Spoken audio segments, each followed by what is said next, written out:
Hello student, welcome to our channel EDU Ashoka. मैं हूं चंद्रेश पाठक और आज हमारा यहां पे इलेक्ट्रोस्टैटिक्स का लेक्चर नंबर 5 रहेगा, जिसमें हम लोग पिछली क्लास में जो हम लोगों ने किया था, हमने एक लाइन चार्ज के कारण किसी भी पॉइंट पे इलेक्ट्रिक फील्ड निकालना सीखा था। और उसके बाद हमने देखा था कि अगर एक कोई सर्कुलर अगर आर्क है तो उसके कारण इलेक्ट्रिक फील्ड सेंटर पे क्या आता है, ये हमने देखा था। उस पे हमने क्वेश्चंस भी किए थे, है ना। तो आज हम उसके आगे का अपना लेक्चर स्टार्ट करेंगे और आज हम सबसे पहले पढ़ेंगे electric field on the axis of a ring. अगर एक रिंग आपको गिवन है तो उसके एक्सिस पे इलेक्ट्रिक फील्ड आप कैसे निकालोगे, ये चीज हम सीखेंगे। तो आज का लेक्चर बहुत ही इंटरेस्टिंग होने वाला है, तो बने रहिए मेरे साथ। तो चलिए आज का लेक्चर बिना किसी देरी के स्टार्ट करते हैं, ठीक है ना। तो हम देखते हैं electric field on the axis of a ring.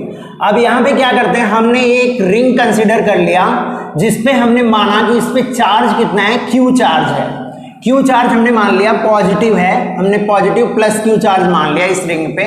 अब इसके एक्सिस पे सपोज डिस्टेंस एक्स पे आपको क्या बताना है, इलेक्ट्रिक फील्ड बताना है इस वाले पॉइंट पे। और इसकी रेडियस गिवन है हमें, रेडियस इसकी क्या है, कैपिटल आर है। रिंग की रेडियस कैपिटल आर है, इसको आप ध्यान से लिख लेना। ये क्या है, हमारा एक रिंग है, ठीक है, जिसके ऊपर चार्ज क्यू है और इसका रेडियस आर है। तो अगर यहाँ पे हम एक छोटा सा एलिमेंट लें तो इस एलिमेंट के कारण इलेक्ट्रिक फील्ड जो इस पे लगेगा वो डी कुछ इस डायरेक्शन में लगेगा, हमारा डी इस डायरेक्शन में लगेगा। अब अगर आप यहाँ पे देखो, जो एलिमेंट आपने यहाँ पे लिया है रिंग पे, वही एलिमेंट आप इसके जस्ट ऑपोजिट साइड पे भी ले सकते हो। तो अगर आप ऑपोजिट साइड पे लेते हो तो एक इलेक्ट्रिक फील्ड आपका इस डायरेक्शन में आ जाएगा, इस वाले एलिमेंट से। तो अगर आप इसको निकालोगे तो इसका एक कंपोनेंट इधर आएगा, एक कंपोनेंट इधर आएगा। उसी तरह ये दूसरा जो ये वाला जो इलेक्ट्रिक फील्ड है, इसका भी एक कंपोनेंट इधर आएगा और एक कंपोनेंट इधर आएगा। तो ये वाले कंपोनेंट एक दूसरे को कैंसिल कर देंगे। ये सभी के लिए होगा। अगर आप यहाँ पे जाते हो और इसके ऑपोजिट लेते हो तो उसमें भी अगर आप इमेजिन करोगे तो ये वाला कंपोनेंट हमारा क्या हो जा रहा है, कैंसिल हो जा रहा है। तो हमें कौन सा इलेक्ट्रिक फील्ड मिलेगा जो सिर्फ इस डायरेक्शन में पॉइंट कर रहा है, एक्स डायरेक्शन में जो पॉइंट कर रहा है, वही हमें क्या मिलेगा, इलेक्ट्रिक फील्ड मिलेगा। तो हम क्या कर सकते हैं, सिर्फ ये वाला अगर इलेक्ट्रिक फील्ड निकाल लें और इसको हम इंटीग्रेट कर दें तो हमारी पूरी वैल्यू आ जाएगी कि इलेक्ट्रिक फील्ड नेट कितना आएगा इसके एक्सिस के पॉइंट पे, ठीक है ना। तो हम लोग देखते हैं पहले कि इलेक्ट्रिक फील्ड कितना आएगा, ठीक है ना। तो इसको मैं रब करता हूं, इसको मिटा देता हूं मैं यहां से। और यहां पे हमारे पास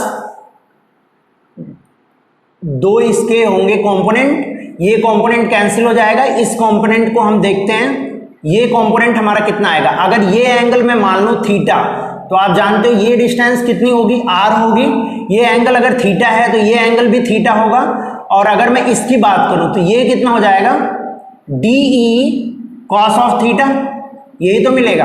अब अगर मैं छोटे से चार्ज की बात करूं, मैंने ये चार्ज जो एलिमेंट माना है इसको मैं मान लेता हूं ये डी क्यू हमारा चार्ज है, ठीक है। तो अगर मैं डी की वैल्यू लिखूं, डी की वैल्यू, तो के डी क्यू डिवाइडेड विद इनके बीच की डिस्टेंस हमने मान लिया ये स्मॉल आर है।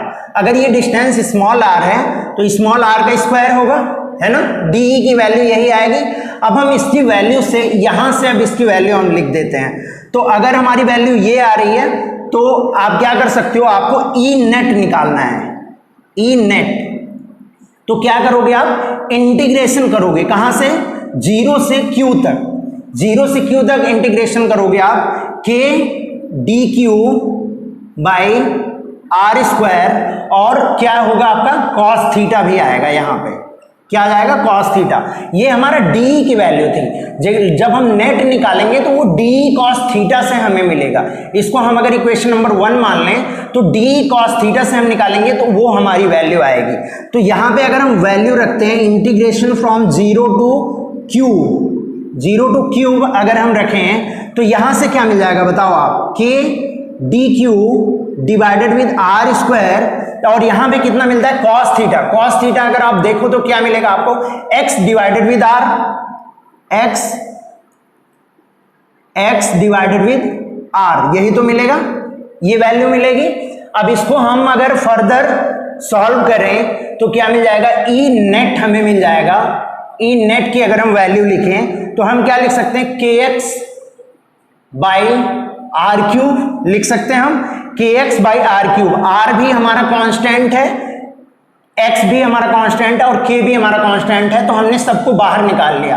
अब इसको हम इंटीग्रेट कर देंगे, कहां से कहां तक, 0 से प्लस क्यू तक। 0 से प्लस क्यू तक इंटीग्रेट करेंगे डी क्यू को, जो हमारा स्मॉल चार्ज है।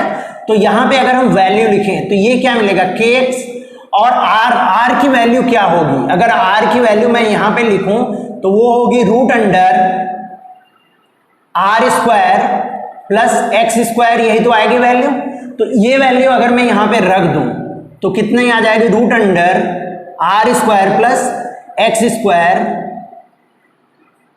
पावर 3, यही तो आएगी। इसकी पावर कितनी आ जाएगी, 3 आ जाएगा इसका पावर। अब हम इसको अगर इंटीग्रेट करें तो क्या मिलेगा हमें, चार्ज क्यू मिलेगा, कहां से कहां तक, 0 से प्लस क्यू तक, ठीक है। तो अब अगर हम इसकी वैल्यू निकालें तो ये क्या मिलेगा हमें, K X by R square plus x square whole power आप कर सकते हो 3/2, है ना। और ये क्यू कितना मिल जाएगा, क्यू माइनस 0, तो कितना मिल जाएगा आपको, क्यू मिल जाएगा। तो K Q X by R square plus x square whole power 3/2, ये आ जाएगा आपका ई नेट की वैल्यू। ई नेट जो आपके एक्सिस पे आएगा एक रिंग के, ठीक है ना। तो इसको आप लोग फटाफट नोट डाउन करो, फिर मैं आपको आगे बताता हूं। चलो कर लिया होगा आप लोगों ने, अब मैं इसको रब करता हूं। अब मैं आगे का प्रोसेस आपको समझाता हूं। एक क्वेश्चन हम देखते हैं इस पे। अगर मैं आपसे पूछूं कि आपको बताना है, क्वेश्चन नंबर 1, अगर मैं पूछूं कि आपको बताना है रिंग के सेंटर पे what is the value of, what is the value of E at the center of the ring, center of a ring having charge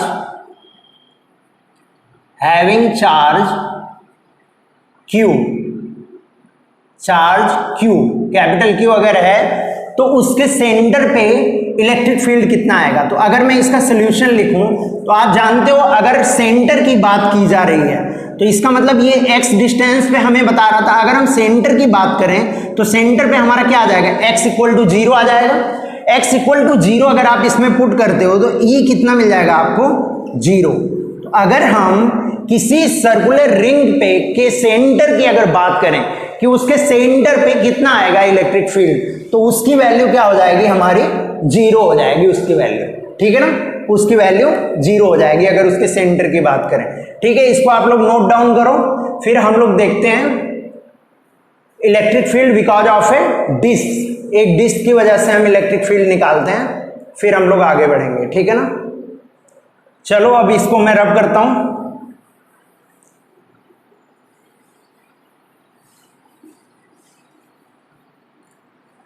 इसको हम लोग अभी यूज में लेने वाले हैं, ठीक है ना। इसको हम अभी यूज करेंगे, तो इसको मैं यहां पे लिख देता हूं, E = KQX by X square plus R square whole power 3/2, ठीक है। इसको हम लोग जब डिस्क का निकालेंगे तब हम लोग इसको यूज करेंगे, ठीक है ना, इस फॉर्मूले का। तो electric field on the axis of a disc, अब यहां पे क्या निकालना है आपको, एक्सिस ऑफ अ डिस्क पे निकालना है आपको। डिस्क के एक्सिस पे आपको बताना है इलेक्ट्रिक फील्ड कितना आएगा, ठीक है ना। तो इसको निकालने के लिए हम क्या करेंगे, सपोज ये आपको डिस्क एक दी हुई है, ठीक है। मजा आ रहा है आप लोगों को।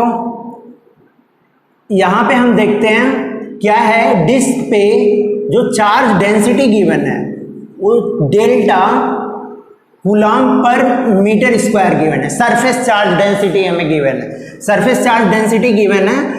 इस डिस्क का भी रेडियस हम कितना मान लेते हैं, r मान लेते हैं, और इसके एक्सिस पे हमें x डिस्टेंस पे एक पॉइंट P है जिस पे हमें क्या बताना है, इलेक्ट्रिक फील्ड बताना है। तो इसके लिए हम लोग क्या करेंगे, इसके लिए हम लोग एक एलिमेंट कंसीडर करेंगे। एलिमेंट कैसा होगा हमारा, सर्कुलर रिंग होगा। एक सर्कुलर रिंग हम लोग कंसीडर करेंगे। सर्कुलर रिंग हमने मान लिया,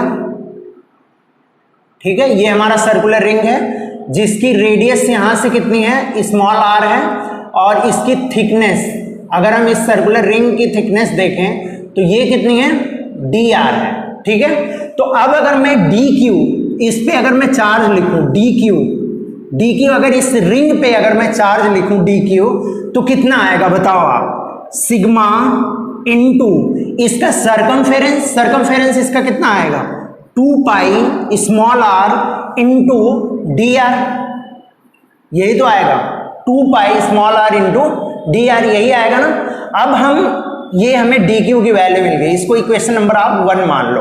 अब इस एलिमेंट जो हमने कंसीडर किया है, एलिमेंटल रिंग जो हमारा है, उसके कारण हम इस पे अगर इलेक्ट्रिक फील्ड निकालें डीई, अगर हम इलेक्ट्रिक फील्ड डीई निकालें रिंग के कारण, तो electric field because of elemental ring, तो आप लिख सकते हो electric field because of elemental ring, ठीक है ना। एलिमेंटल रिंग के कारण अगर हम देखें तो इलेक्ट्रिक फील्ड कितना आएगा, तो अगर हम डीई लिखें तो हमारा जो रिंग का फॉर्मूला हमने निकाला हुआ था उसी से हम लिखेंगे, तो ये डिस्टेंस हमारी एक्स गिवन है, ठीक है ना। तो क्या मिल जाएगा हमें, K D Q into X divided with X square plus small R, यहाँ पे हमारी रेडियस कितनी है, small R square whole power 3/2, यही तो मिलेगा आपको, मिलेगा या नहीं मिलेगा, ठीक है, ये मिल जाएगा आपको। अब आपको क्या करना है, कंप्लीट इलेक्ट्रिक फील्ड निकालना है। तो अगर मैं कंप्लीट इलेक्ट्रिक फील्ड निकालूं, अब मैं क्या करूंगा, यहां पे डी क्यू को रिप्लेस कर दूंगा इस वाले वैल्यू से, तो मुझे क्या मिल जाएगा बताओ आप, यहां से के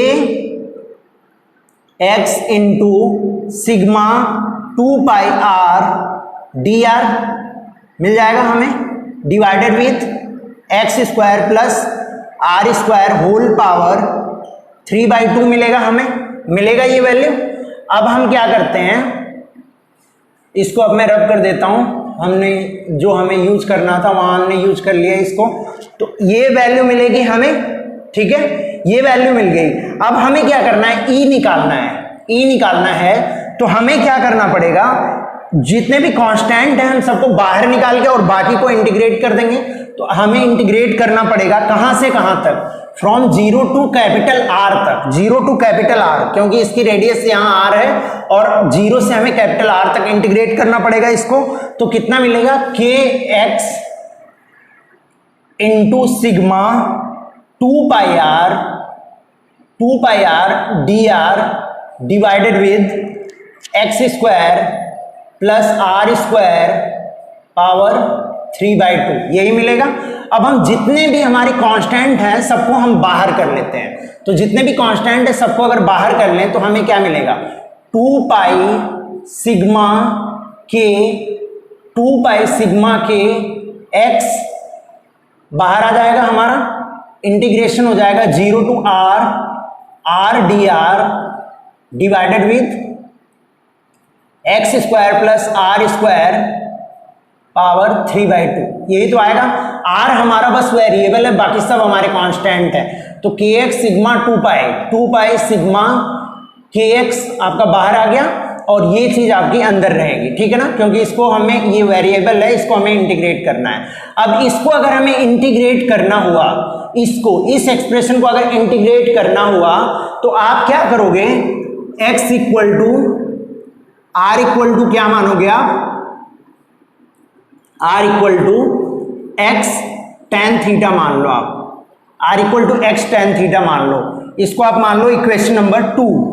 तो अब अगर इसको आप डिफ्रेंशिएट करो तो क्या मिलेगा, dr इक्वल टू क्या मिल जाएगा, x sec square theta D theta, यही मिलेगा। dr/d थीटा से मैंने इसको डिफ्रेंशिएट कर दिया, फिर d थीटा को मैं इधर लेके चला गया, है ना। इसको मान लो इक्वेशन नंबर 3।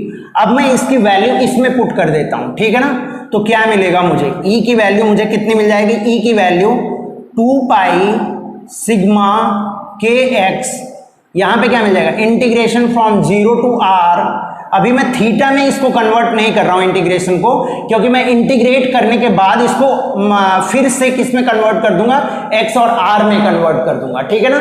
इसीलिए मैं लिमिट को चेंज नहीं कर रहा हूं, लिमिट को चेंज इसलिए नहीं कर रहा हूं। अब यहाँ पे आपको इंटीग्रेशन का यूज करना है, इसके पहले भी आपको क्या करना था, इंटीग्रेशन करना था, लेकिन वो सिंपल था। अगर आपको इंटीग्रेशन नहीं आता है तो हमारा डिफरेंशिएशन का लेक्चर अपलोड हो चुका है, नेक्स्ट लेक्चर हम लोग इंटीग्रेशन का ही अपलोड करने वाले हैं। तो आप जाके बेसिक मैथमेटिक्स में इंटीग्रेशन को आप पढ़ सकते हो, वहां से आपको बढ़िया से समझ आ जाएगा कि क्या कैसे हम लोग इंटीग्रेट करते हैं, है ना। इंटीग्रेशन का मैं वहां पे पूरा पढ़ाऊंगा, तो वहां पे आप जाके पढ़ सकते हो उसको, ठीक है ना। तो अभी के लिए मैं जो बता रहा हूं उसको आप नोट डाउन कर लो, फिर हम लोग देखेंगे, ठीक है। और एक चीज और मैं आप लोगों को बता दूं कि बहुत ही जल्दी हम अपना एक और टेलीग्राम चैनल शुरू करने वाले हैं, जिसपे हम लोग जितना भी अभी तक मैंने लेक्चर लिया है और आगे लेने वाला हूं, सारे लेक्चर का हम लोग क्लास नोट का पीडीएफ बना के हम लोग उस टेलीग्राम चैनल पे डालेंगे, जिससे आप लोग जाके पीडीएफ डाउनलोड कर सकते हो। लेकिन इसका ये मतलब नहीं है कि आप जो है नोट्स बनाना बंद कर देना, है ना।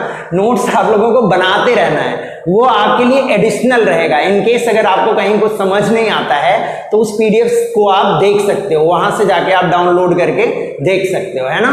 तो यहाँ पे हम देखते हैं 0 टू आर।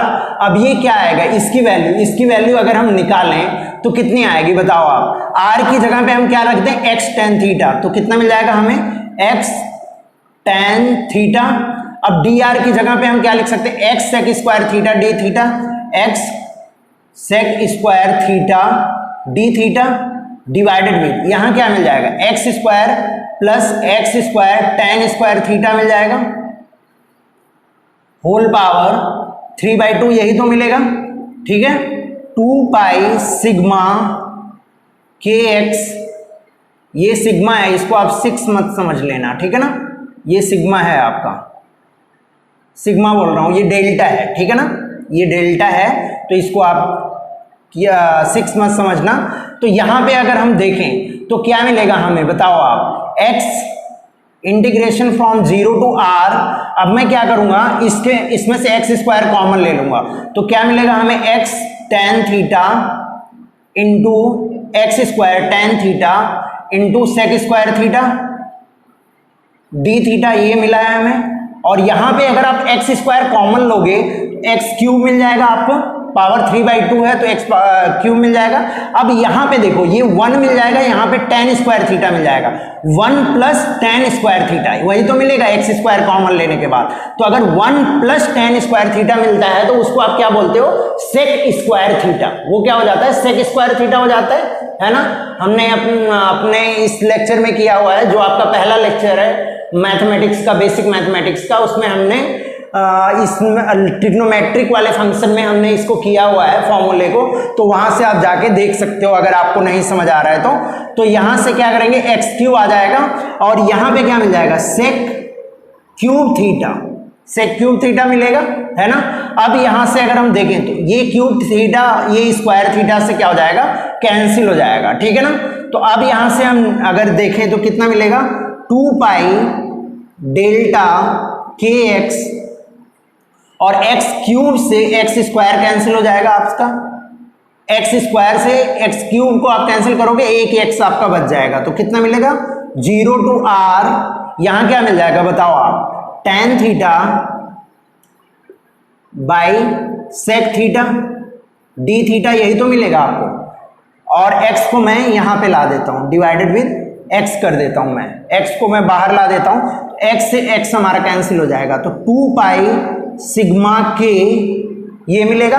अब हम इसको अगर फर्दर सॉल्व करें तो हमें क्या मिल जाएगा बताओ आप, इसको सॉल्व करोगे आप तो क्या मिल जाएगा आपको, integration of sine theta D theta from 0 to r। हम अपनी लिमिट अभी नहीं चेंज करेंगे, साइन थीटा को अब अगर आप इंटीग्रेट करते हो तो क्या मिलेगा, 2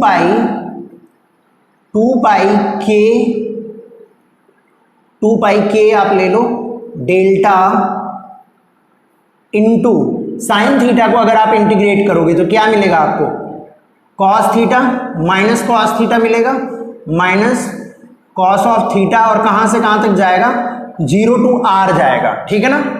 अब इतना आप फटाफट नोट डाउन करो, फिर मैं आपको आगे बताता हूं क्या वैल्यू आएगी।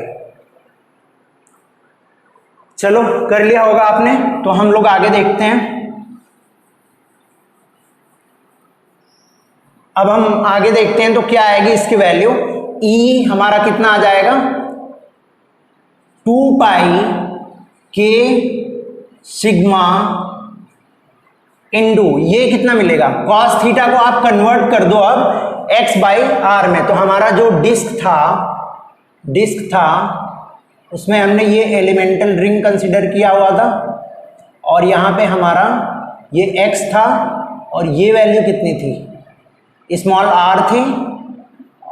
ये डिस्टेंस हमें क्या करना है, ये एंगल अगर हमारा थीटा है तो हम कैसे कन्वर्ट करेंगे, कॉस थीटा को, कॉस थीटा को हमें कन्वर्ट करना है। कॉस थीटा हमारा क्या आ जाएगा, x डिवाइडेड विथ कितना आ जाएगा, root under X square plus small r square, यही तो आएगा, फ्रॉम 0 to r, यही हम कर देंगे। x हमारा कितना आ जाएगा, x divided with this length, तो ये कितनी मिलेगी, r square plus x square root under, वही तो मिलेगी हमें वैल्यू, है ना। अब हम आगे इसको फर्दर सॉल्व करते हैं, तो 2 पाई के सिग्मा, ये कितना मिल जाएगा, 2 पाई के डेल्टा। ठीक है ना। यहां पे क्या मिल जाएगा, अब आपको r की वैल्यू पहले रखोगे आप, तो क्या मिलेगा आपको, minus X by root under X square plus R square minus, अब r की वैल्यू जब आप यहाँ पे r की वैल्यू 0 रखोगे, तो r की वैल्यू 0 रखोगे तो क्या मिलेगा आपको, x divided with root under X square plus 0 square, यही तो मिलेगा, यही मिलेगा ना। अब इसको आप फर्दर सॉल्व करो, तो 2 पाई के डेल्टा, अब यहां पे क्या मिल जाएगा, ये वैल्यू आपकी क्या मिल जाएगी, इसकी वैल्यू आ जाएगी 1, माइनस माइनस प्लस हो जाएगा ना, यहाँ पे माइनस माइनस प्लस हो जाएगा। ठीक है ना। जब आप 0 की वैल्यू रखोगे तो माइनस और माइनस होगा, तो ये प्लस हो जाएगा आपका, तो कितना मिलेगा, माइनस एक्स, प्लस वाले को आप इस साइड में ला दो, तो यहाँ पे x है, और यहाँ से क्या मिलेगा, एक्स स्क्वायर रूट अंडर है, तो यहाँ से भी x बाहर आएगा, तो x बाहर आएगा तो x कैंसिल हो जाएगा, तो यहाँ पे 1 मिल जाएगा आपको, तो 1 minus X by root under X square plus R square. ठीक है, ये वैल्यू आ गई आपके इलेक्ट्रिक फील्ड की। ठीक है ना, ये वैल्यू आ गई आपके इलेक्ट्रिक फील्ड की, जिसको आप लोग आसानी से निकाल सकते हो। ठीक है, डिस्क के कारण। अब अगर हम क्या करें, अगर डिस्क हमारा, इफ डिस्क इज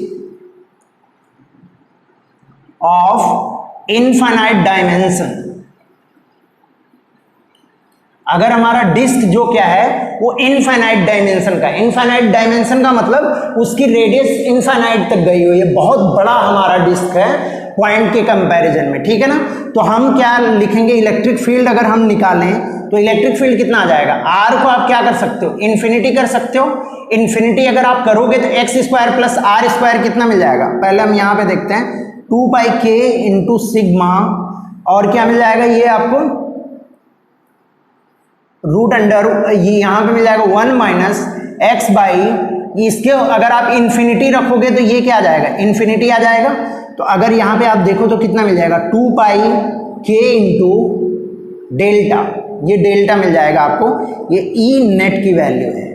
अगर आपका डिस्क जो है, इफ यहाँ पे इफ है, if disc is of infinite dimension, means अगर उसकी रेडियस इनफाइनाइट है तो क्या वैल्यू मिलेगी आपको। ठीक है ना, उसको आप लोग निकाल सकते हो। मैं इसको रब कर रहा हूं, ठीक है, आपने लिख लिया होगा अब तक।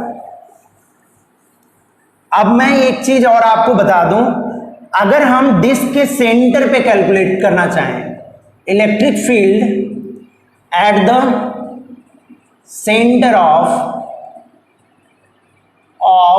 डिस्क, सेंटर ऑफ डिस्क, अगर आप बताओ डिस्क कंप्लीटली हमारा पूरा कंप्लीट है हमारा डिस्क, अगर कंप्लीट डिस्क है तो सेंटर पे भी कोई चार्ज होगा उसके सेंटर पे। तो अगर हमारा डिस्क कंप्लीट है तो उसके सेंटर की अगर हम बात करें तो इलेक्ट्रिक फील्ड हमारा कितना हो जाएगा, इन्फिनिटी हो जाएगा, ठीक है ना। इलेक्ट्रिक फील्ड कितना हो जाएगा डिस्क के सेंटर पे, इन्फिनिटी हो जाएगा। ये क्यों होगा, क्योंकि आप समझ रहे हो जब आप एक चार्ज के बहुत ही पास जाते हो तो इलेक्ट्रिक फील्ड क्या हो जाता है, बहुत ज्यादा हो जाता है। जैसा कि हमने जब ग्राफ प्लॉट किया था इलेक्ट्रिक फील्ड का तो वहां पे भी हमने देखा था ये सारी चीजें, ठीक है ना। तो इलेक्ट्रिक फील्ड अगर हम सेंटर ऑफ द डिस्क की बात करें तो कितना हो जाएगा, इन्फिनिटी आ जाएगा। सेंटर ऑफ द डिस्क अगर हम देखें तो कितना आ जाएगा, इन्फिनिटी, ठीक है। तो यहां से आप देख सकते हो वो इसकी वैल्यू क्या आ जाएगी, इन्फिनिटी। अब अगर हम क्या करें, if the disk has a tiny hole at the center, अगर डिस्क के सेंटर पे बहुत ही छोटा सा होल बना हुआ है, तब अगर आपको निकालना है कि इलेक्ट्रिक फील्ड वहां पे कितना आएगा, इलेक्ट्रिक फील्ड की वैल्यू क्या आएगी उसके सेंटर पे, then find the value of electric field at the center of the disk। इसको आप एक क्वेश्चन की तरह ले सकते हो, क्वेश्चन नंबर 1 आप बोल दो इसमें, ठीक है। तो अगर डिस्क के सेंटर पे एक टाइनी होल है, बहुत ही छोटा सा होल है, इसका मतलब वहां पे चार्ज प्रेजेंट नहीं है। अगर वहां पे टाइनी होल है तो इसका मतलब वहां पे चार्ज प्रेजेंट नहीं है। तो आप किसी भी चार्ज को अगर उसके पास सेंटर तक अगर आप लेके जाते हो तो उसका इलेक्ट्रिक फील्ड इन्फिनिटी नहीं होगा, इलेक्ट्रिक फील्ड वहां पे इन्फिनिटी नहीं होगा, क्योंकि एग्जैक्टली वहां पे हमारा चार्ज प्रेजेंट नहीं है। तो अगर हम उस वाले पॉइंट की अगर बात करें तो अगर वहां पे हम निकालें इलेक्ट्रिक फील्ड हमारा कितना आएगा, तो अगर हम सोल्यूशन लिखें तो x हमारा कितना हो जाएगा, 0 आ जाएगा। तो आप इसके फॉर्मूले में 0 पुट कर दो, x की वैल्यू अगर आप 0 पुट करोगे, यहाँ ये फॉर्मूला है, x अगर आपका 0 हो जाएगा तो ये वैल्यू आपकी 0 हो जाएगी। तो कितना मिल जाएगा, 2 पाई k डेल्टा। तो कितना आ जाएगा इलेक्ट्रिक फील्ड, 2 पाई k डेल्टा, और यहां पे आप 0 पुट कर दो तो 1 minus 0 by root under 0 square plus r square, ये आप पुट कर दो तो कितना मिल जाएगा आपको, इलेक्ट्रिक फील्ड कितना मिल जाएगा, 2 पाई k इंटू सिग्मा डेल्टा, ठीक है। ये मिल गया आपको, ठीक है ना। तो आपको समझ आया, देखो कितना बड़ा चेंज आ जा रहा है। हम एक बार सेंटर पे जा रहे हैं तो इलेक्ट्रिक फील्ड हमारा क्या है, इन्फिनिटी मिल रहा है हमें, क्योंकि वहां पे चार्ज प्रेजेंट है। लेकिन जब हम उसको एक टाइनी होल मान लेते हैं कि वहां पे है, मींस वहां पे चार्ज नहीं प्रेजेंट है, तो हमारा इलेक्ट्रिक फील्ड ये आ जाता है जो आपने इनफाइनाइट डिस्क के केस में देखा था। इनफाइनाइट डिस्क के केस में भी क्या आया था, आपका इलेक्ट्रिक फील्ड इतना ही आया था, है ना। इसको हम लोग बहुत जगह पे इस चीज को यूज करने वाले हैं, जो हमारा इनफाइनाइट डिस्क के कारण जो हमारा इलेक्ट्रिक फील्ड आ रहा है उसको, ठीक है ना। तो इसको आप लोग नोट डाउन कर लो, फिर हम लोग आगे बढ़ते हैं, ठीक है। तो आज हम लोग बेसिकली अब क्वेश्चन करेंगे, क्वेश्चन नहीं करेंगे, पहले हम लोग गॉस लॉ के बेसिक चीजें कुछ देख लेते हैं, उसके बाद हम लोग आ जाएंगे अपने क्वेश्चन पे, ठीक है ना। चलो अब मैं रब करता हूं।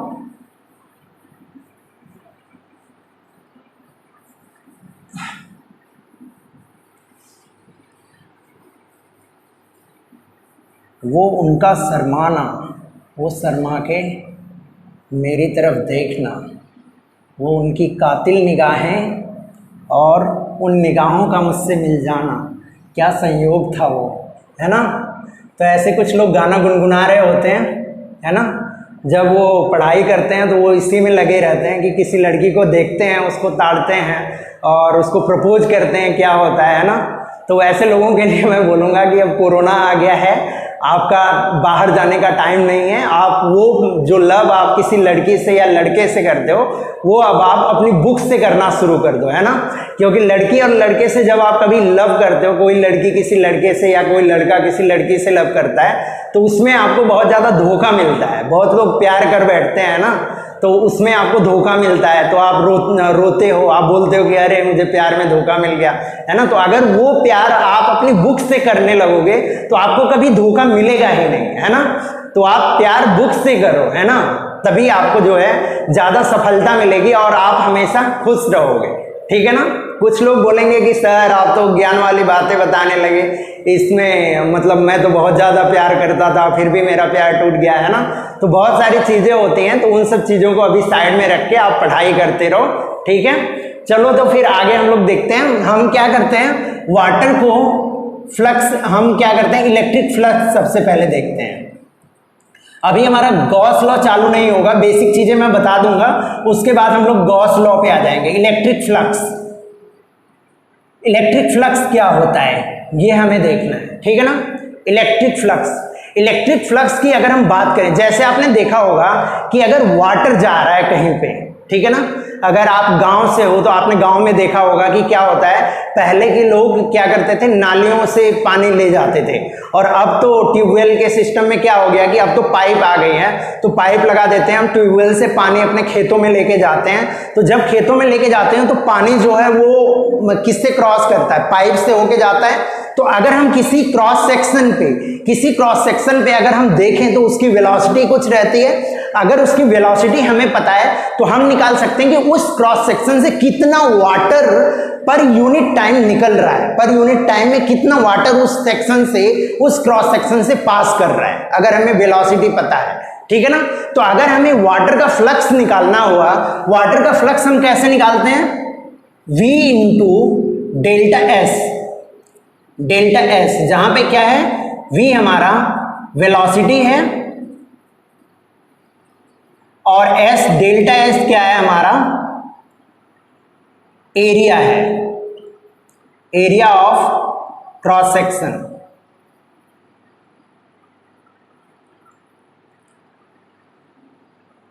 मैंने भी कोटा में पढ़ाई करी थी, तो जब मैं कोटा में पढ़ाई कर रहा था तो मुझे भी ऐसे ही प्यार हो गया था, है ना। नहीं तो आज मैं NIT से पढ़ा हुआ हूँ, अगर मैं बढ़िया से पढ़ता हूँ वहाँ पे तो मैं IIT भी जा सकता था, मेरी रिजल्ट मेरा ठीक ठाक आता था, है ना। लेकिन क्या करें, ये लव जो है ना वो बर्बाद कर देता है। तो लव के चक्कर में मत पड़ना आप कभी भी, है ना। तो उससे आप बच के रहो, जितने बचे रहोगे उतने ज़्यादा बढ़िया रहेगी, है ना। तो यहाँ पे अगर हम देखते हैं वेलोसिटी इंटू डेल्टा एस की अगर हम बात करें तो क्या मिलेगा आपको, वेलोसिटी और डेल्टा एस क्या होगा, area of cross section, area of cross section मिलेगा। तो यहाँ पे अगर हम V डेल्टा एस की बात करें, V डेल्टा एस, तो ये हमें किसके लिए मिलता है, वाटर फ्लक्स, वाटर फ्लक्स के लिए मिलता है, ठीक है ना। वाटर फ्लक्स के लिए मिलता है हमें ये। तो अगर हमें इलेक्ट्रिक फ्लक्स कहीं पे निकालना है, अगर हमें इलेक्ट्रिक फ्लक्स कहीं पे निकालना है तो हम क्या करते हैं, number of electric field lines, कितनी इलेक्ट्रिक फील्ड लाइंस हमारी पास हो रही हैं किसी भी पर्टिकुलर एरिया से, किसी पर्टिकुलर एरिया से कितनी इलेक्ट्रिक फील्ड पास हो रही हैं, उस इलेक्ट्रिक फील्ड लाइंस को अगर हम काउंट कर लें तो वही क्या होगा, फ्लक्स उससे पास जो कर रहा है उसकी वैल्यू हो जाएगी, ठीक है ना। तो अगर हम फ्लक्स की बात करें तो इलेक्ट्रिक फील्ड को हम किससे मल्टीप्लाई कर देते हैं, एरिया से मल्टीप्लाई कर देते हैं, ठीक है ना। तो अगर हम फ्लक्स की बात करें, फ्लक्स, इलेक्ट्रिक फ्लक्स की बात करें तो इलेक्ट्रिक फ्लक्स कितना होता है, इलेक्ट्रिक फ्लक्स क्या होता है हमारा, E इंटू डेल्टा एस, ठीक है ना, E इंटू डेल्टा एस, ठीक है। इससे आप निकाल सकते हो कि इलेक्ट्रिक फील्ड का फ्लक्स कितना आएगा, ठीक है ना। इलेक्ट्रिक फील्ड हमारा कोई भी इलेक्ट्रिक फील्ड है तो कितनी ज्यादा इलेक्ट्रिक फील्ड लाइंस उससे पास कर रही होंगी, ठीक है। उसको आप कैलकुलेट करोगे तो वो आपका क्या हो जाएगा, इलेक्ट्रिक फ्लक्स हो जाएगा। तो अगर ये देखना है तो ये क्या आता है, E इंटू डेल्टा एस आता है। अब अगर हम इसी की बात करें तो ये क्या होता है, ये हमारा एक वेक्टर होता है, E भी वेक्टर होता है और डेल्टा एस को भी हम क्या बोलते हैं, वेक्टर बोलते हैं। तो अगर मैं इसको वेक्टर फॉर्म में बोलूं, electric flux flux, electric flux in a vector form, vector form है ना। Electric flux in a vector form अगर हम लिखें तो वो क्या मिल जाएगा हमें, electric flux in the vector form. तो अगर हम लिखें इसको हम बोल दें फाई, फ्लक्स को हम फाई से रिप्रेजेंट करते हैं, तो ये क्या मिल जाएगा, E vector dot delta S vector. Delta S भी हमारा क्या है, एक वेक्टर है, जहां पे ई वेक्टर क्या होता है, जहां पे फाई हमारा क्या है, फाई है फ्लक्स, और ई क्या है आपका इलेक्ट्रिक फील्ड, ये है आपका इलेक्ट्रिक फील्ड, और डेल्टा एस क्या है, डेल्टा एस आपका आ जाएगा area, area of cross section, area of cross section, ठीक है ना, एरिया ऑफ क्रॉस सेक्शन आ जाएगा। तो ये फॉर्मूला आपको ध्यान में रखना है, ठीक है। अब अगर मैं इसी फॉर्मूले को थोड़ा सा और सिंप्लीफाई करूं तो क्या मिल जाएगा मुझे, फाई अगर मैं देखूं तो कितना मिल जाएगा, ई delta s cos of theta, ये चीज मिल जाएगी हमें, क्योंकि डॉट प्रोडक्ट आप जानते हो, दो वेक्टर का डॉट प्रोडक्ट क्या होता है,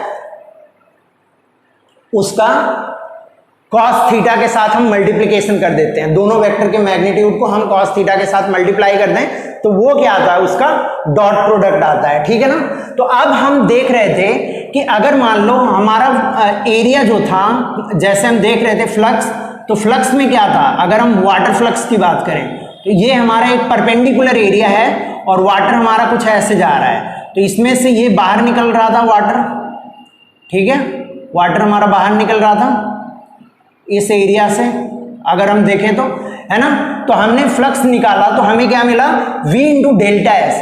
अब अगर आप बताओ इसी एरिया को अगर मैं थोड़ा सा अगर मैं झुका दूं एरिया को, तो फ्लक्स हमारा क्या होगा, कुछ इस टाइप से आ जाएगा, फील्ड लाइंस ऐसे जा रही होंगी, है ना। तो अगर हम फ्लक्स निकाले यहां पे अब, तो अगर हमारा एरिया थोड़ा सा हमने क्या करा, पहले हमारा एरिया ऐसा था और जो वाटर है वो ऐसे पास कर रहा था, अब हमने क्या करा, इस एरिया को थोड़ा सा टिल्ट कर दिया, ऐसे कर दिया। इस एरिया को टिल्ट करने के बाद अब जो वाटर हमारा पास कर रहा है उसका फ्लक्स क्या हो जाएगा, चेंज हो जाएगा। तो हम क्या करते हैं, एरिया को एज ए वेक्टर फॉर्म में ले लेते हैं, एरिया को हम वेक्टर फॉर्म में ले लेते हैं और उसको क्या कर देते हैं, उसके कंपोनेंट को रिजॉल्व करके एक डायरेक्शन में ले लेते हैं, परपेंडिकुलर डायरेक्शन में, ठीक है ना। परपेंडिकुलर डायरेक्शन में हम देखते हैं कि वो क्या आएगा, उसके फ्लक्स की वैल्यू कितनी आएगी, ठीक है, उससे पास होने वाले फ्लक्स की वैल्यू कितनी होगी। तो परपेंडिकुलर अगर एरिया ये आपने टिल्ट कर दिया तो इसका मतलब ये इसका एरिया वेक्टर हो गया इस डायरेक्शन में, और ये इस डायरेक्शन से कितना एंगल बना रहा है, थीटा। तो अगर आप इसका एरिया है हमारा डेल्टा एस, तो आप बताओ इसका प्रोजेक्टेड एरिया, परपेंडिकुलर एरिया कितना होगा, delta s cos of theta, ठीक है ना। Delta s cos of theta आएगा, ये डेल्टा एस परपेंडिकुलर जो एरिया आएगा हमारा वो delta s cos of theta आएगा यहां से, ठीक है ना। Delta s cos of theta आप निकाल सकते हो, तो ये क्या मिल जाएगा आपको, delta s cos of theta value आ गई, ये प्रोजेक्टेड एरिया हो गया। तो अब अगर फ्लक्स आपको लिखना है तो इसी तरीके से, अगर ये वाटर के केस में अगर हम देख रहे थे, वाटर के केस में तो यहां पे क्या आ जाएगा, फ्लक्स अगर हम लिखें, फ्लक्स वाटर फ्लक्स अगर हम लिखें, वाटर फ्लक्स, तो कितना मिल जाएगा हमें बताओ आप, v delta v into delta s cos of theta, ठीक है ना, ये चीज आएगी, ठीक है, आया समझ में। इसी तरीके से जब हम इलेक्ट्रिक फ्लक्स की बात करते हैं, अगर हमारा एरिया कुछ एंगल पे दिया हुआ है तो यही चीज हम वहां पे भी अप्लाई करते हैं। अगर मैं अब यहां पे इलेक्ट्रिक फ्लक्स की बात करूं, इलेक्ट्रिक फ्लक्स की बात करूं अगर मैं, तो क्या हो जाएगा, ये एरिया अगर मेरा कुछ टिल्टेड है, कुछ टिल्टेड एरिया है हमारा, तो यहां पे अगर ये लाइंस ऐसे जा रही हैं, फील्ड लाइंस ऐसे जा रही हैं कुछ,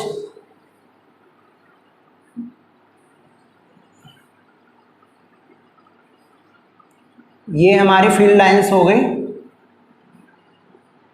ठीक है ना। तो यहां पे आपको फ्लक्स बताना है, फ्लक्स बताना है कितना आएगा। तो एरिया वेक्टर हमारा कुछ इस डायरेक्शन में आएगा, डेल्टा एस का एरिया वेक्टर आएगा, और यहां पे क्या आएगा, यहां पे थीटा एंगल अगर है, तो अगर थीटा एंगल है तो अगर हम फाई लिखें, फाई कितना होता है हमारा ई delta s cos of theta, ठीक है ना। ये आपकी वैल्यू आ जाएगी ई delta s cos of theta, अगर हम फ्लक्स की वैल्यू लिखें। इसको आप फटाफट नोट डाउन करो, फिर हम लोग नेक्स्ट चीजें देखते हैं।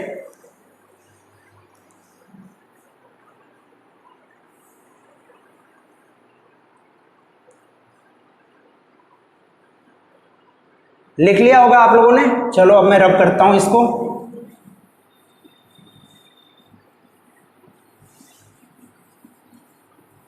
अब हम देखते हैं एरिया एज ए वेक्टर हम कैसे लेंगे।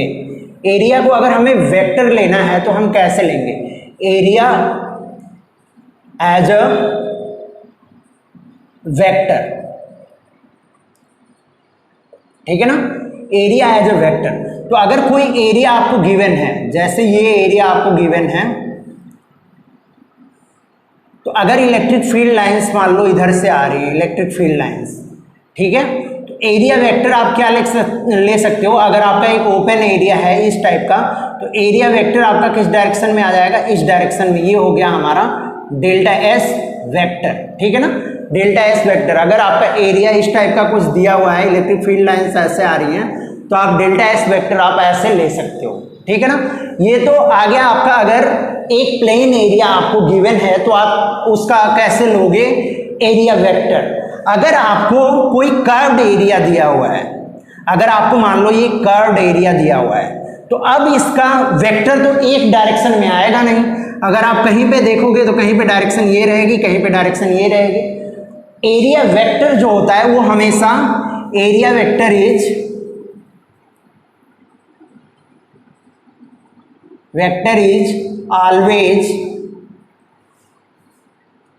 always perpendicular to the area। Area के क्या होता है, परपेंडिकुलर होता है। तो अगर हम यहाँ पे एरिया वेक्टर देखें तो हम क्या करते हैं, बहुत ही स्मॉल पार्ट के लिए, बहुत ही स्मॉल पार्ट के लिए हम निकालते हैं कि उसके वेक्टर की डायरेक्शन क्या होगी। तो हम बहुत ही छोटा सा एरिया लेंगे। अगर हमारा कोई स्फीयर है तो स्फीयर का जो एरिया आ रहा था, हम क्या करेंगे, उसको छोटे छोटे कंपोनेंट में हम उसको डिवाइड कर देंगे, और एक छोटे से कंपोनेंट के लिए हम देखेंगे कि उसका एरिया वेक्टर क्या आ रहा है। समझ रहे हो ना। तो उस तरीके से आप यहाँ पे ले लोगे, ठीक है। अगर आपको एरिया वेक्टर लेना है तो आप इस तरीके से लोगे, अगर कोई कर्व्ड सरफेस आपको गिवन है तब, ठीक है ना। तो यहां पे अगर मैं एरिया वेक्टर की डायरेक्शन बताऊं तो क्या होगी, ये डायरेक्शन होगी। यहां पे अगर हम एरिया वेक्टर की डायरेक्शन देखें तो ये डायरेक्शन होगी, ठीक है ना। तो इस तरीके से आप एरिया वेक्टर को आप डायरेक्शन से आप देख सकते हो कि क्या उसकी डायरेक्शन आएगी, ठीक है ना। तो एरिया वेक्टर को डायरेक्शन लेने का ये तरीका हो गया। अब अगर कोई आपकी क्लोज्ड सरफेस है, फॉर ए क्लोज्ड सरफेस, अब यहां पे हम देखते हैं for a closed surface. Closed surface के लिए क्या आएगा बताओ आप। क्लोज्ड सरफेस अगर आपका है कुछ इस टाइप का, आपका एक स्फीयर है, इस पे आपको एरिया वेक्टर बताना है, तो हम एक कन्वेंशन यूज करते हैं। जब हमारा क्लोज्ड सरफेस होता है तो एरिया वेक्टर हमेशा किधर पॉइंट करता है, उसके बाहर की डायरेक्शन में। अंदर की डायरेक्शन में एरिया वेक्टर पॉइंट नहीं करेगा। एरिया जो हम लेंगे उसकी डायरेक्शन क्या आएगी, आउटवर्ड डायरेक्शन आएगी। उस क्लोज्ड सरफेस के क्या होगा, आउटवर्ड होगा। अगर हम उसकी डायरेक्शन देखें तो किसी भी पॉइंट पे अगर आप एरिया वेक्टर की डायरेक्शन देखोगे तो ये कुछ इस तरीके से आएगी, ठीक है ना। छोटे से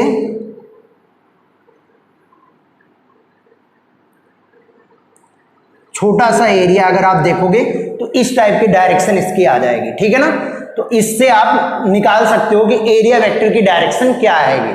फॉर अ क्लोज सरफेस हमेशा आउटवर्ड होती है एरिया, और इसको आप क्या करोगे, हर पॉइंट पे आप जिस पॉइंट पे आप निकालोगे एरिया वेक्टर की डायरेक्शन, उस पॉइंट पे वो परपेंडिकुलर होना चाहिए। जो आपका वेक्टर होगा उस पॉइंट पे क्या रहेगा, परपेंडिकुलर रहेगा। तो इसको फटाफट नोट डाउन करो, फिर हम लोग आगे बढ़ते हैं। ठीक है, अब हम लोग देखते हैं concept of solid angle. Concept of solid angle हम लोग देख लेते हैं।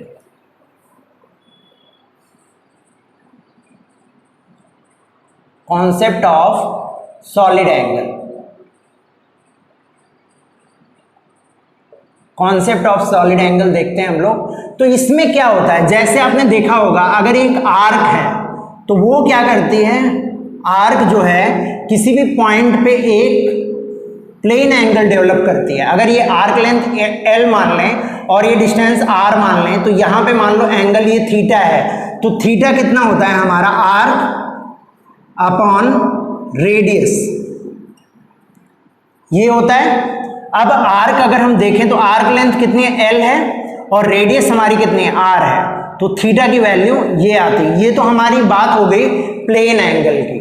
अब हम सॉलिड एंगल क्या होता है और सॉलिड एंगल हम निकालते कैसे हैं, हमें ये देखना है। तो अगर मान लो आपको गिवन है कोई एक कोन है, आप कोन इमेजिन करो, मेरे हाथ में एक कोन है। कोन आप कैसे समझ सकते हो, जैसे मूंगफली वाले के पास अगर आप जाते हो तो वो जो आपको बना के देता है, कागज वाला, कागज का जो बना के देता है उसमें मूंगफली भर के आपको देता है, वो क्या होता है, एक कोनिकल शेप होता है। ठीक है ना, तो उससे आप इमेजिन कर सकते हो कि कोन आपका कैसा होता है। तो कोन का ये सर्कुलर पार्ट है और यहां से ये क्या है, पॉइंटेड है, यहां से इस पॉइंटेड आ रहा है। ठीक है ना, तो अगर आपको इससे सॉलिड एंगल निकालना है तो हम सॉलिड एंगल कैसे निकालते हैं। सॉलिड एंगल हमारा 3D में एंगल होता है, 3D में हमारा जो एंगल होता है उसको हम लोग क्या बोलते हैं, सॉलिड एंगल बोलते हैं। तो अगर इसके सरकमफेरेंस पे जितने भी पॉइंट हैं, सरकमफेरेंस से सारे पॉइंट्स को हम इस सिंगल पॉइंट पे, जो हमारा ये टिप है, इस सिंगल पॉइंट पे सारे सरकमफेरेंस के पॉइंट को हम लोग जोड़ दें अगर यहाँ पे, तो क्या मिल जाएगा हमारा, वो सॉलिड एंगल मिल जाएगा। अगर हम इस सर्कुलर एंगल को अगर हम देखें, ये कंप्लीट सर्कल जो इस पॉइंट पे एंगल डेवलप कर रहा है, अगर आप देखोगे तो कुछ इस तरीके से आएगा। ठीक है ना, तो वो एंगल जो होता है उसको हम क्या बोलते हैं, सॉलिड एंगल बोलते हैं। ठीक है ना, इमेजिन कर पा रहे हो आप लोग वही मूंगफली वाले का आप कोन इमेजिन करो, है ना। मूंगफली वाले का कोन जो होता है उसके सरकमफेरेंस से जो कोन पे जो बन रहा है, टिप पे जो एंगल बन रहा है, सर्कुलर एंगल टाइप का, वो अगर आप 3D में वो एंगल बनता है एक्चुअली, तो उसको हम क्या बोलते हैं, सॉलिड एंगल। ठीक है ना, तो वो हो जाता है आपका सॉलिड एंगल। तो अगर आप एक कोन ले लो, जैसे मान लो ये आपका एक कोन हो गया, ये आपका एक कोन हो गया, ठीक है ना, इस टाइप से कुछ, ठीक है।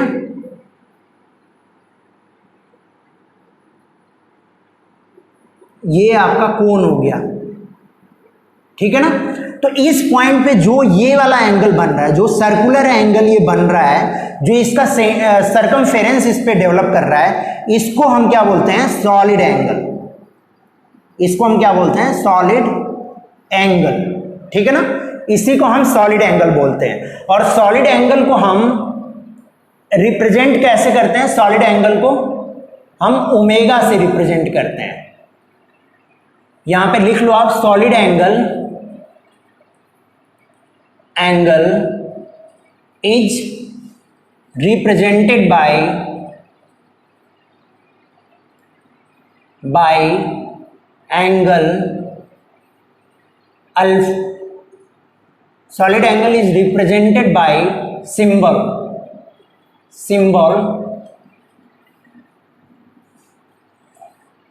ओमेगा। ठीक है ना, इसको हम क्या बोलते हैं, ये होता है हमारा ओमेगा, इसको हम ओमेगा प्रोनाउंसिएट करते हैं। ठीक है, तो ये होता है। अब अगर हम सॉलिड एंगल का यूनिट देखें, यूनिट इसका क्या होता है, इसका यूनिट होता है स्टेरेडियन। ठीक है, इसको हम स्टेरेडियन में मेजर करते हैं। अब हम अगर सॉलिड एंगल का फॉर्मूला देखें तो सॉलिड एंगल का फॉर्मूला क्या होता है, S divided with R square, S divided with R square, जहां पे डेल्टा S इसको आप बोल सकते हो। डेल्टा S क्या है, एरिया है, और R क्या है, रेडियस। ये अगर आप एक स्फीयर इमेजिन करो, आप एक स्फीयर अगर आप इमेजिन करो, तो एक स्फीयर का कोई पार्ट अगर हम देखते हैं, ये वाला पार्ट, तो स्फीयर आपको पता है वो कुछ इस टाइप से होगा, उसका कर्व्ड सरफेस होगा इस टाइप से, यहाँ पे वो कुछ एंगल बना रहा होगा। तो अगर ये पार्ट को आप देखो तो ये एंगल जो 3D में एंगल बन रहा है, यही क्या होता है, ओमेगा होता है, ठीक है ना। 3D में जो ये एंगल बन रहा है वो क्या होता है, ओमेगा होता है। वही हमारा एंगल क्या होता है, सॉलिड एंगल होता है। तो अगर हम एरिया की बात करें, जब बात आती है हमारी डेल्टा एस निकालने की, तो डेल्टा एस हमारा ये सर्कुलर प्लेन एरिया नहीं होता है। अगर आप इसको कैलकुलेट करने में मिस्टेक लोग ज्यादातर यही करते हैं, बच्चे जिनको नहीं आता है समझ में, वो क्या करते हैं कि जो एरिया होता है उसको ये प्लेन एरिया समझ लेते हैं, कि जो ये कोन का प्लेन एरिया बन रहा है उस एरिया को हम डिवाइड करते हैं आर रेडियस से। लेकिन ऐसा नहीं होता है, आपको इस प्लेन एरिया को डिवाइड नहीं करना है, आपको क्या करना है, ये जो कर्व्ड एरिया बन रहा है, जो 3D में आप अगर एक स्फीयर को अगर आप इमेजिन कर पा रहे हो, हॉलो स्फीयर को, तो अगर उससे आप उसके सेंटर पे अगर आप लाइन ज्वाइन करो एक सर्कुलर पार्ट का, तब आप इमेजिन कर पाओगे कि जो स्फीयर का वो पार्ट का एरिया आ रहा है, वो एरिया जो होता है उस एरिया की बात यहाँ पे की जाती है जब हम डेल्टा एस की बात करते हैं, ठीक है ना। तो हम उस एरिया को लेते हैं जब हमें सॉलिड एंगल कैलकुलेट करना पड़ता है, ठीक है। तो delta S by R square ये होता है। तो यहां से अगर हम देखें, यहां पे अगर स्टेरेडियन से अगर हम देखें ये वाली वैल्यू, तो अगर हम बोलें एक चीज और यहां पे आप समझ लो, a complete sphere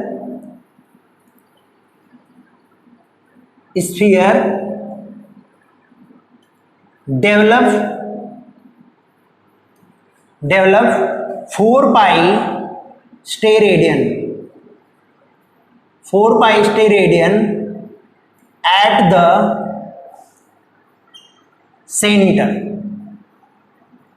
the center of sphere। Sphere के सेंटर पे वो कितना एंगल डेवलप करता है, 4 पाई स्टेरेडियन का एंगल डेवलप करता है। तो अगर हम 4 पाई स्टेरेडियन देखें तो ये कितना होता है, कंप्लीट स्फीयर के कारण जो हमारा एंगल आता है उसकी वैल्यू होती है, ठीक है। इतना आप नोट डाउन करो, फिर मैं आपको निकालना बताता हूं कि आप कैसे निकालोगे सॉलिड एंगल। चलो मैं रब कर रहा हूं इसको, ठीक है। अब हम लोग देखते हैं कि अगर सॉलिड एंगल निकालना हुआ तो हम कैसे निकालेंगे।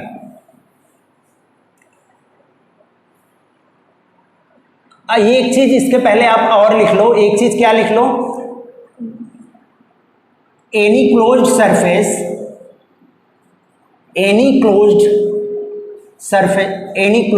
एरिया, या आप बोल सकते हो स्फीयर जिस टाइप का हो गया, any closed object develop 0 steradian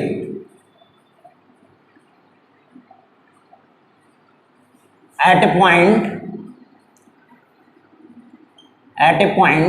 outside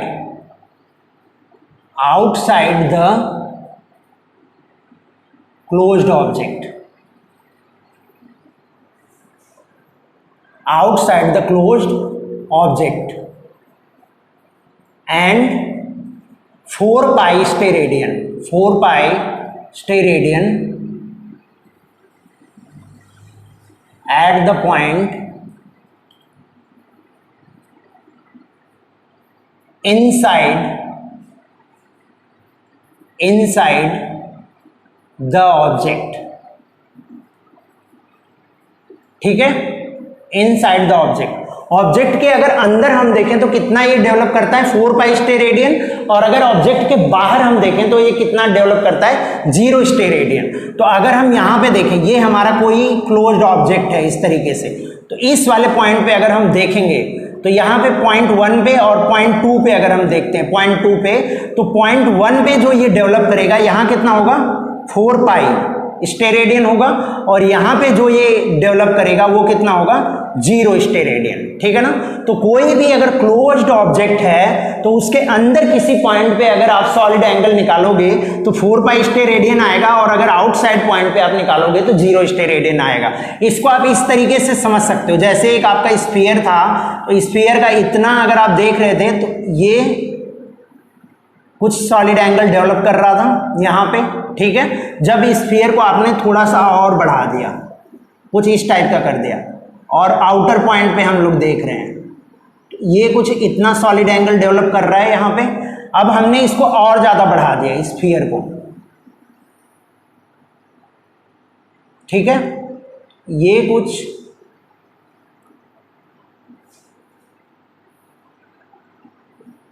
ये कुछ इतना सॉलिड एंगल डेवलप कर रहा है ना। अब अगर हमने स्फीयर को क्लोज कर दिया, स्फीयर को अगर हमने क्लोज कर दिया तो सॉलिड एंगल हमारा क्या हो जाएगा 0, ठीक है ना। ये आप देख रहे हो कि कैसे ये कम होता जा रहा है, जैसे जैसे ही हम सरफेस को क्लोज करते जा रहे हैं सॉलिड एंगल हमारा घटता जा रहा है आउटर पॉइंट पे, ठीक है ना। तो यहां से आप निकाल सकते हो कि क्या वैल्यू आएगी इसकी, ठीक है। तो इसको आप नोट कर लो। फिर हम अब देखते हैं कैलकुलेशन ऑफ सॉलिड एंगल, हम सॉलिड एंगल कैलकुलेट कैसे करेंगे, ठीक है। चलो मैं रब कर देता हूं, इसको लिख चुके होंगे आप लोग।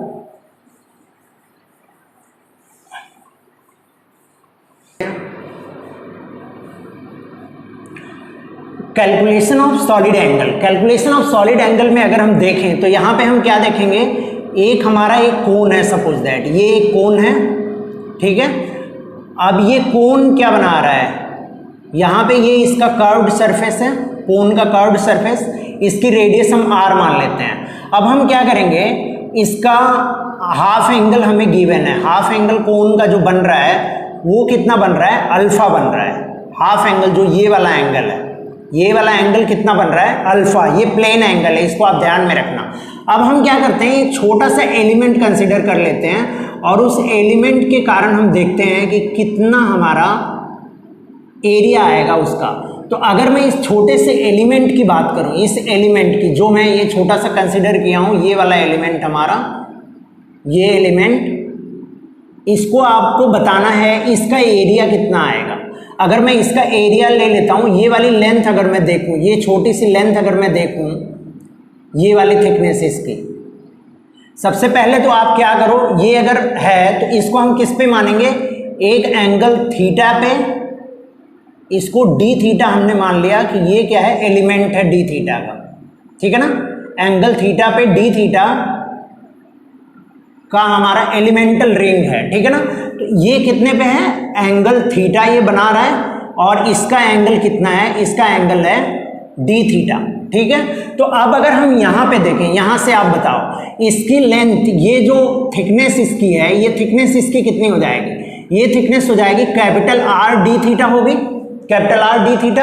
अब अगर हमें इसका किसी तरह से रेडियस पता लग जाए, इसका रेडियस पता लग जाए, तो हम बता सकते हैं कि इसका एरिया कितना होगा, ये जो हमने छोटा सा एलिमेंट माना है उसका एरिया कितना होगा। तो अगर अब हमें रेडियस निकालनी हो तो ये क्या आएगा, एक सर्कल टाइप का आपका आएगा, ये आपका सर्कुलर आएगा, यहां से ये कितना आएगा, ये आर आएगा, और ये एंगल कितना बना रहा है, थीटा बना रहा है, ये थीटा आपको गिवन है। ये मैं एलिमेंट को दिखा रहा हूं, ये आपका एलिमेंट हो गया छोटा सा, ठीक है, ये आपका एलिमेंट हो गया,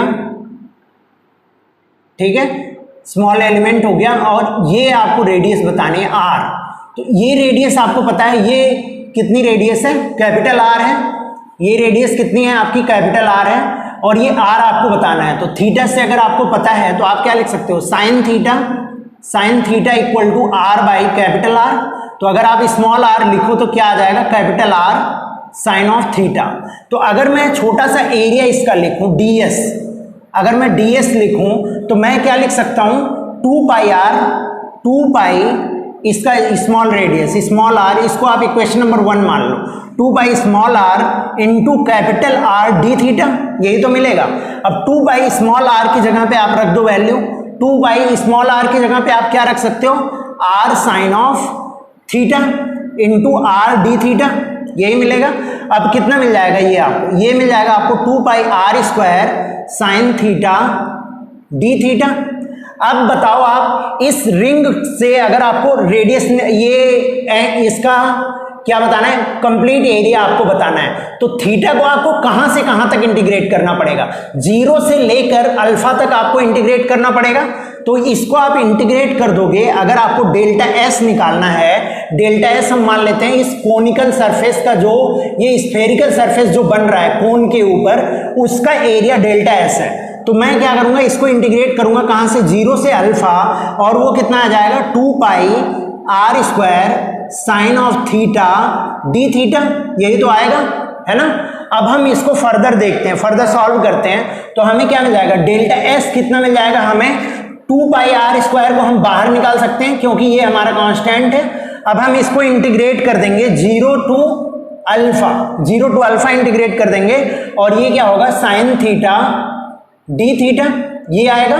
तो 2 पाई आर स्क्वायर ये आ गया आपका, इसका इंटीग्रेशन जब आप करोगे तो इंटीग्रेशन में क्या आएगा, minus cos of theta 0 to alpha, यही तो आएगा। तो यहां से मिल गया आपको 2 पाई आर स्क्वायर, यहां पे कितना मिल गया, आप अल्फा रखोगे माइनस कॉस ऑफ अल्फा मिलेगा आपको, और जब आप इसको रखोगे 0 तो कितना आ जाएगा, माइनस माइनस प्लस हो जाएगा, प्लस कॉस ऑफ 0, यही तो मिलेगा, minus minus plus cos of 0 कितना मिल जाएगा, 2 पाई आर स्क्वायर, ये कितना मिल जाएगा, कॉस 0 कितना होता है, 1 होता है, 1 माइनस कॉस ऑफ अल्फा मिलेगा आपको, मिल गया। इसको आपको बोल दो डेल्टा एस। अब आप जानते हो, अब आपको क्या निकालना है, डेल्टा एस बाई अगर आर स्क्वायर आप निकालो, delta S by R square, तो कितना मिलेगा आपको, 2 pi 1 minus cos of alpha, यही मिलेगा। अब अगर आपको ये वैल्यू क्या है, ये वैल्यू अभी मैंने आपको डिफाइन करके बताया था, यही वैल्यू क्या होती है, हमारी सॉलिड एंगल होती है। अब अगर हम सॉलिड एंगल देखें तो कितना मिल जाएगा बताओ आप, 2 pi 1 minus cos of alpha, यही मिलेगा, 2 pi 1 minus cos of alpha, ठीक है। ये हमारा सॉलिड एंगल की वैल्यू आ गई। तो अगर कोई कोनिकल सरफेस दिया हुआ है, कोई कोन दिया हुआ है, और उसका हाफ एंगल अगर आपको पता है, तो आप उसका सॉलिड एंगल कितना वो डेवलप करेगा।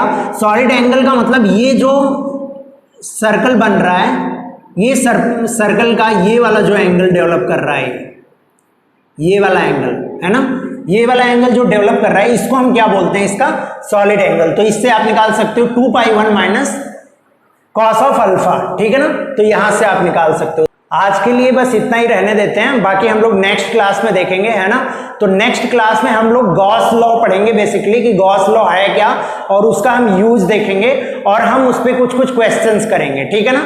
तब तक के लिए bye and thank you so much for watching the video.